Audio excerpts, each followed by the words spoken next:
জরুরি কথা।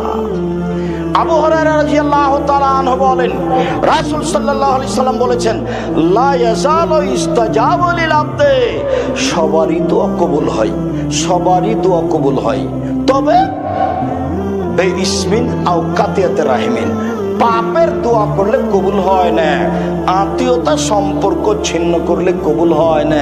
পাপের দোয়া, আল্লাহ আমি জেনা করছি কেউ যেন না দেখে, এরকম দোয়া করলে কবুল হবে না।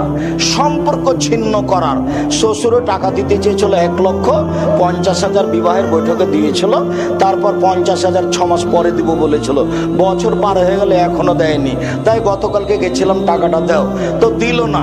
এখন স্ত্রীকে এসে বলছে আল্লাহ যেন আমাকে তোর বাপের বাড়িতে আর কোনোদিন না নিয়ে যায়। এরকম দোয়া কবুল হবে না। মালাম ইয়াস্তাজিল, যতক্ষণ পর্যন্ত তাড়াহুড়া না করবে ততক্ষণ পর্যন্ত দোয়া কবুল হবে। তাহলে 3 ধরনের দোয়া কবুল হবে না। 1 পাপের জন্য, 2 সম্পর্ক ছিন্নের জন্য, 3 তাড়াহুড়া। তো সাহাবীগণ বলছেন আল্লাহর নবী, আমরা তো পাপের জন্য দোয়া করলে কবুল হবে না এটা তো বুঝি, সম্পর্ক ছিন্নের জন্য দোয়া করলে কবুল হবে না এটা তো বুঝি, তাড়াহুড়া কি জিনিস এটা তো বুঝতে পারলাম না আল্লাহ রাসূল, বা তাড়াহুড়াটা একটু বলেন তো তাড়াহুড়া কি।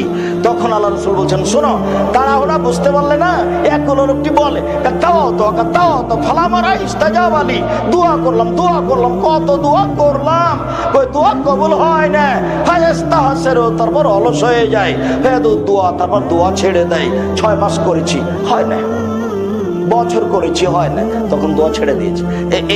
এই দোয়া কবুল হবে না। বছর বছর দোয়া করতে হবে, যুগ যুগ দোয়া করতে হবে।